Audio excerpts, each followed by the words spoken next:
So it's time for GM. I'm going to do a little bit of a deeper dive on General Motors. I also did a deeper dive on Ford not too long ago. So if you're interested in watching that, you can watch that video as well. And I'm going to kind of compare the two because they're in a very similar boat. They're both American motor producers. So General Motors has a bunch of brands, and as a contrast to Ford, it actually has many brands abroad. So its portfolio is quite diversified. I don't know if many people know, but they actually sell more cars in China than they do in the United States, and vastly more cars abroad than they do in the United States. And in fact, this company has kind of pivoted to selling more commercial and government to more commercial and government clients, which I'm going to talk about probably more as I go through this. But I don't actually think that's a great thing for the company, just to lay that point right out the front, because what that tells me is they've kind of surrendered the fight of pleasing the consumer. And if you surrender that fight of pleasing the consumer and you only want to please governments and businesses, they don't have as strict standards as to what they expect from their vehicles. And I see a little bit quality control problems coming in for this company in the future if it hasn't started already. So a quick overview, this company looks in a lot better health than Ford already. It has an actual PE ratio, okay, it's 5.64 at the moment. Of course, it's going to vary based on what sources you're looking at, but that's not the biggest issue. They do pay a dividend, and it has a low payout ratio, so not to worry. If you go to the dividend tab here, the payout ratio is only 2.9, which is also a little bit weird. It's a little too low, although they have made quite a bit of money this year. I will show you in a second. This is just a list of their dividend history going back. They suspended the dividend for quite some time here between 2020 and 2022. It used to be 38 cents. They had an ever increasing dividend for a while. This is a graph representing it from 30 cents to 36 cents to 38 cents per share. And of course, during March 2020, this company took a really big hit, just like every other company out there. And now it's paying very little dividends. So a quick overview. Again, this is the price performance for the past 5 days, 1 month, year to date, 1 year, down 12%, 5 years, down only 4%. Now, the dividend this company pays is not as large as Ford. So the price of the stock should stay a little bit more elevated than Ford. However, it stayed pretty flat like Ford, which I don't just technically understand why that would be, but perhaps they haven't done that as well as, or they haven't done enough for investors to warrant the higher stock price. So currently it's been hovering around between the 32 or 30 to 40 range, and it's right in there at the moment at 34.59. The first thing I'm going to look at is the financials. So this is going to be more of a numbers overview. I'm not a car market expert, okay, but I can read numbers. So I did do a dive into the 10K to try to figure out some details in there. And quite frankly, the number one thing I don't like is the marriage that these companies tend to have with financing. So Ford has a big financing wing. The GM financing wings, they have a bunch of financing arms. They're not as big. It is not a big part of the business, so I'm not going to criticize them too much about that, but I might as well lay this conversation out here. The reason I don't like when a product creates a financing arm for itself is because the incentives are all messed up. So what do you mean incentives are all messed up? Well, if somebody comes in to buy your product and they see all the financing options, they say, oh, well, this rate is too high for me to pay. These monthly payments are too high. What are you incentivized to do as an arm of a business is to get that customer to buy the product no matter what. So now you go into like sub-optimal rates, right? You subsidize the rates. You subsidize the product with the rates that the financing arm is giving you. So you get like all these, they used to have the 0%, no money down promotions, or all kinds of like 0% for 3 years, or don't pay any payments for like 5 months or whatever, or a year. They used to have all kinds of promotions to get people to buy their products, and it's kind of like lowering the price without lowering the price. But at the end of the day, it's that financing wing that suffers. It's got a bunch of liabilities with not much interest earned. And looking at the 10K, their effective interest on these maneuvers is about 3.1%. So that's pretty low. Good luck and try to find a 3.1% car loan right now. All right, with that bit out of the way, let's dive into the numbers finally. I like to look at quarterly because it gives me a little bit more definitions on the numbers. So we got a lot to go through, and there's no edits. So just grab a drink, relax, we'll look at some numbers together. So let's paint a picture for GM, shall we? We got 43 billion revenue for the latest quarter, following another high revenue quarter of 42 billion for the previous one. So that's all good and gravy. Next number we're going to look at here is basically net income, which is $2 billion, following a quarter of $3.3 billion. So that's already looking a ton better than Ford, which is very inconsistent when it comes to its bottom line. Bottom line just means earnings. So here we go, 1.98 net income per common share. So this is a good number I like to look at, is shares outstanding. So basically the number is lowering, which means that they're looking out for the investor by buying a bunch of their shares back, which means that the portion of the company that you hold as a shareholder is higher, which means you own a larger part of the company when they buy shares back. When they issue shares, they dilute your ownership of the company, and so it basically makes your share worth less as compared to a day ago when it comes to percentage ownership of that company. All right, I hope I explained that well enough. So a free cash flow per share, I mean, not horrible. Actually, there's a big trend up since 2015. 2015, it was a tough time. Dividend per share, you can see the drop off here. Let me see if you can see this clearly. All right, you should be able to. You can see the drop off in 2020, and then now it's starting to finally resume the dividend. And I like that they're going slowly. When I was looking at Ford dividend issuance, they're pretty aggressive about it, and they really want to return money to the shareholders with disregard about their, like long-term longevity and ability to withstand the resilience, their ability to withstand a market downturn. So this company actually so far is doing a better job at being more conservative, at the risk of not getting as many investors because their dividend is low, and their price, quite frankly, is not doing much either. So investors are probably not too enchanted, but they're going to thank GM in case of a recession because this company is more likely to survive than a company like Ford. So this is some interesting information. We're going to go into the balance sheet now. Cash and cash equivalents, 64.9.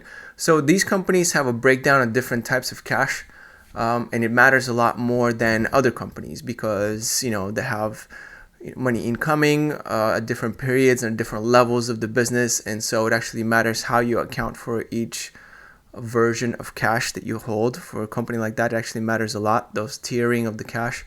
But we're not gonna, this is not an instructional course, and I'm probably not the best person to lead that course anyways. So if you don't know, you don't know, and if you know, you know. Okay, so cash and cash equivalents, 65 billion, which is slightly on the rise, so that's good. But what also is on the rise, besides their total assets, which are sitting at $100 billion right now, is the cost. All right, where is the cost of... oh, I'm sorry, it's on this tab. So you got revenue and cost of revenue. Sorry. Let me back up a step. So revenue, 43 billion for the latest quarter, but you can also see the cost of revenue is also accelerating with the revenue. Okay, back to the balance sheet. Cash and cash equivalents. Let's scroll down to total assets, which is, steady line up, so that's good, which means that the entire size of the company, like more money come through, that spells that's good for the company because it's, its footprint is bigger. All right. Total current liabilities 91.1.2, total liabilities 191.75, and you'll see these figures again in a second when I talk about them. So total debt, this is a number that I like to look at as well. It's been pretty steady since 2018 as their revenue and earnings has been pretty good. So kudos to them for managing their debt, even though it's kind of high, partly because of their financing operations, but it's not an excuse actually for this company, and I'll tell you why, right? Before we go into the 10K here, it's not necessarily an excuse because the finance wing is such a small proportion. It's like 10% or something, or somewhere around there. Don't quote me the exact figures, but it's like 10-15% of their business, whereas Ford's financing wing is like 60%, by total money circulating in the company there. So GM is a lot less exposed to this risk than Ford is. And since I think that's just pure liability, that spells good things for GM versus Ford. So if I was to pick a company that I would bet to survive the next downturn, I would definitely pick GM based on what we've talked about so far.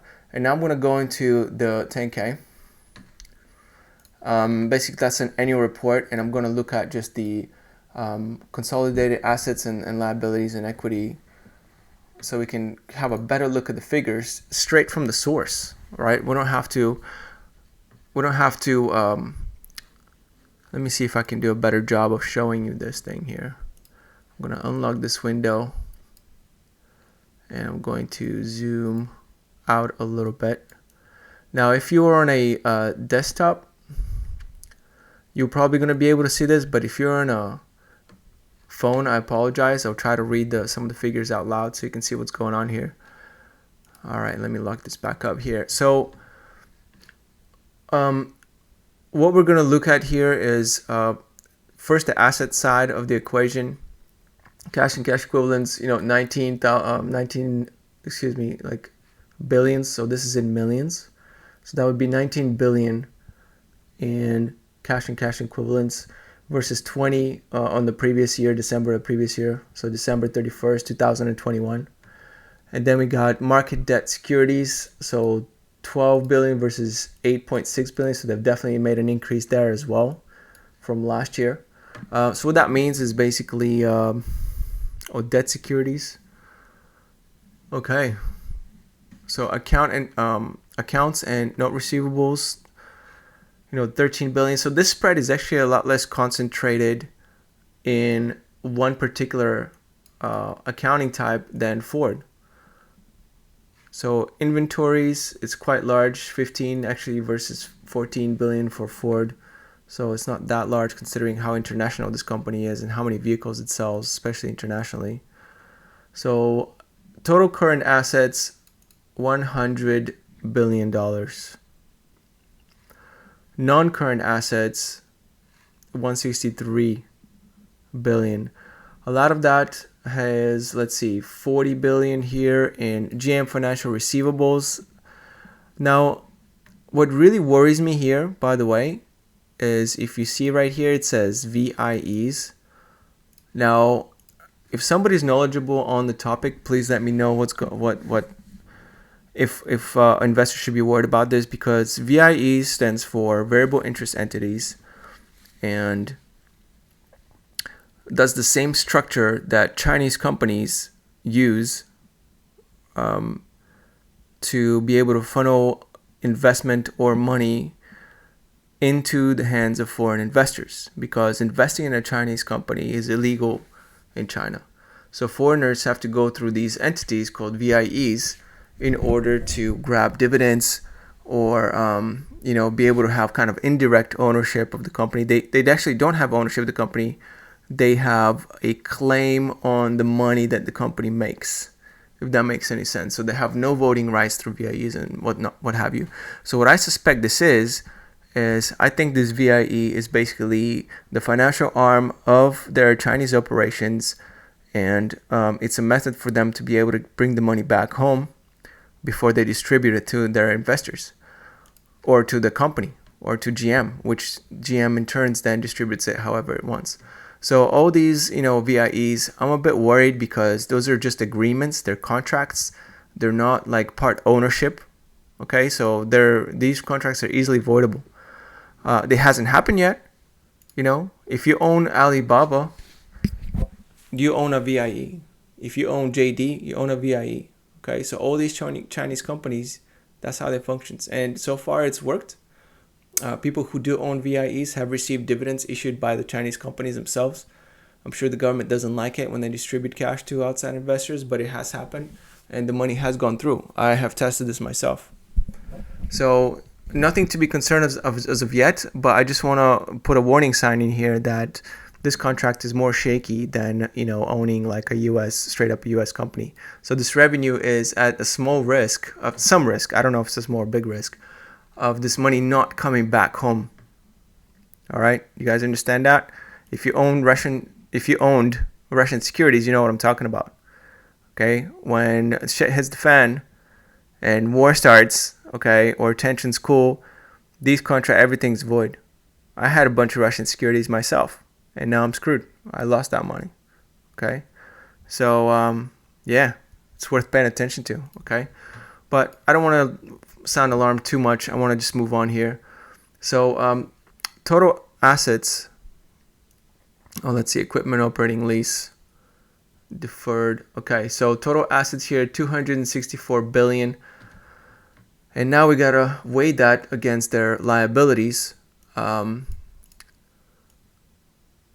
So the liability side, I'm not gonna read through everything, but it looks like GM Financial Note 11 at VIEs is actually a very substantial number here. So $36.8 billion. And what I'm guessing is that money is basically loans to auto buyers or vehicle buyers from foreign entities, especially in China. And that's a little bit like a yellow flag. Okay, I'm not sure where to categorize that. But all the other liabilities are pretty spread out. So total non-current liabilities, 91 billion. Total liabilities, 191. Okay, so the big difference here, again, you got GM Financial Note 11 VIEs. There are 60 billion here of non-current liabilities.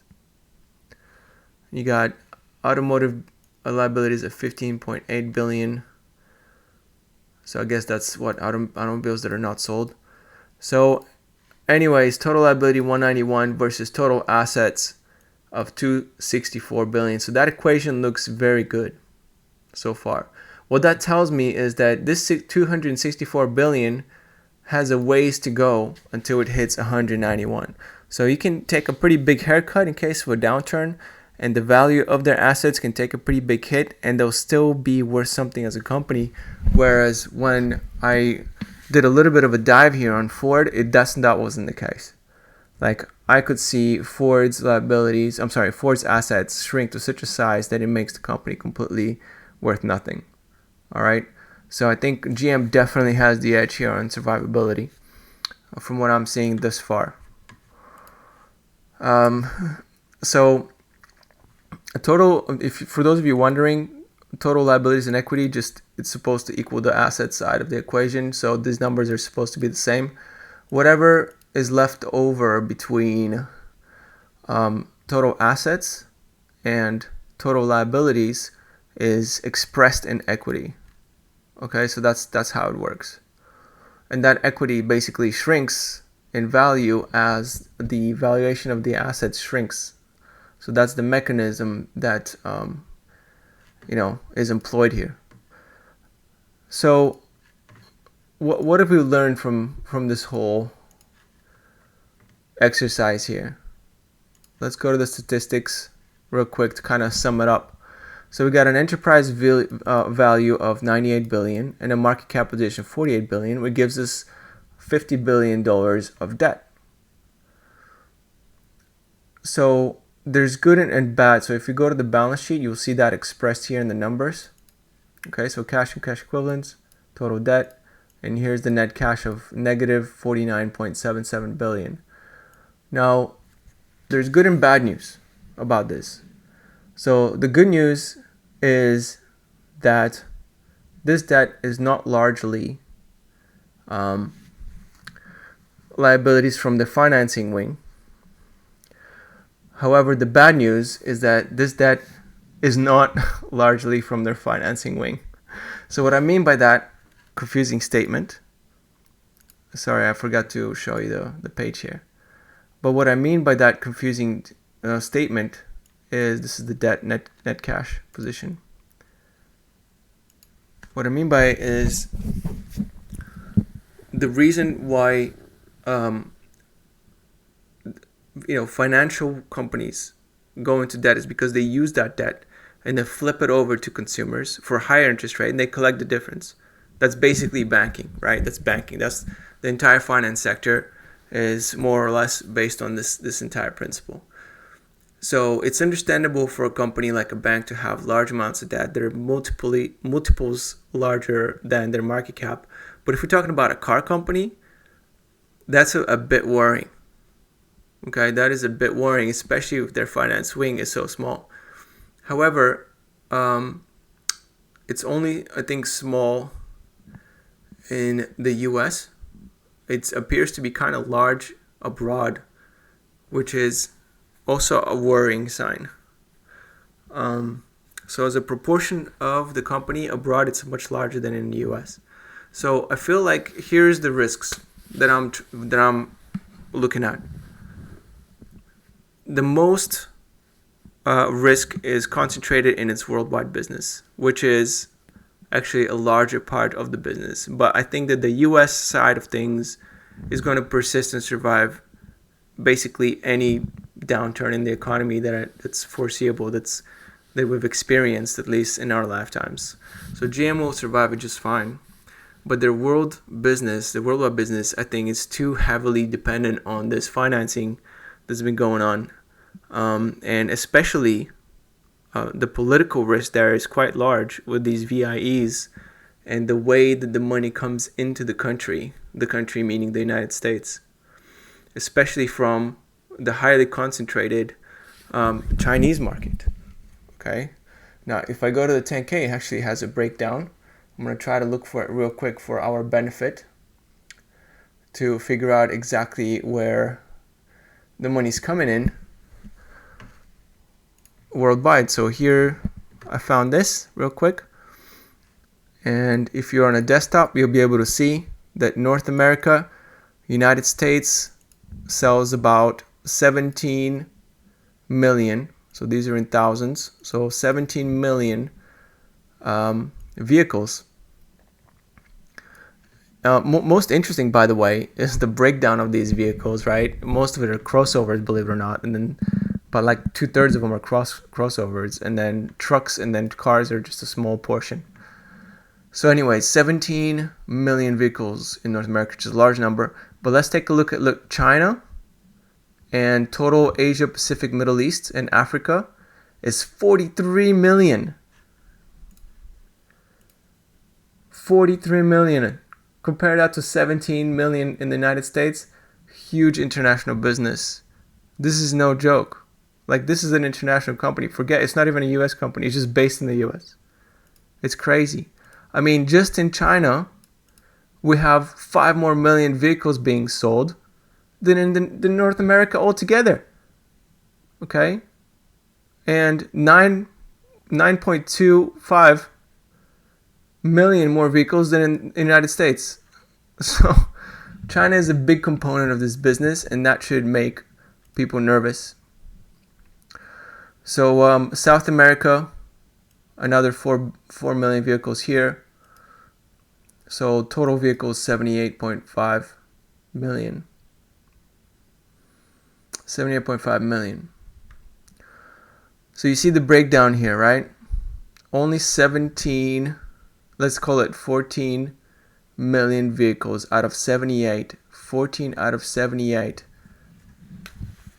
are sold in the United States. And even if the finance wing in the United States is not that big, the company, if you isolate it from its worldwide business, is actually very small. So it's small, and that's a risk. So perhaps it is the reason why GM trades at a smaller premium to a more homegrown company like Ford. All right, so that's where I think the risk is. I think the risk is international. I think the US side of things is fine. And if there is a huge recession, especially a global one, or there's political risk that happens, there's still going to be a portion of the company that survives. Whereas I'm not so sure that if that happens to Ford, the company is going to be around. I'm sure the brand will be around, but the company itself, not so sure. So hopefully you learned something from here, or you enjoyed this. I don't know who would enjoy going through numbers like this, but perhaps you learned it. I like doing dives on companies and trying to figure out whether or not they're a good investment. I would need more reasons to invest in GM, especially given the price that it's been at for the last 10 years, meaning non-movable. They're trying to, go into the electric side of things. They're trying to improve their products and whatnot. But like I said, the one worrying sign I have for GM is that it seems like they're trying to cater to governments and corporations more than just individual customers. And I think that's going to bleed into quality issues and the wrong direction in innovation away from trying to please individuals, which means inferior products, which in the end is going to hurt them.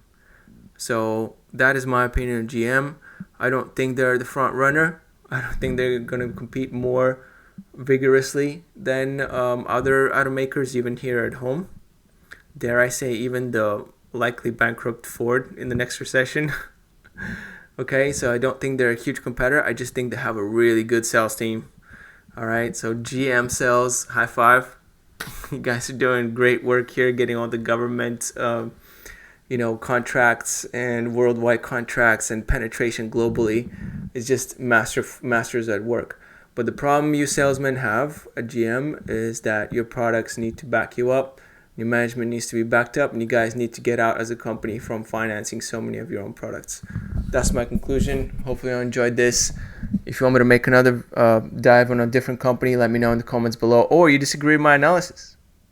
I'm totally fine with that. I'm okay with being corrected, and I want to learn from you. So if you have something that you want to share with me or correct me on something, please write it down so I can learn as well. All right. Peace out.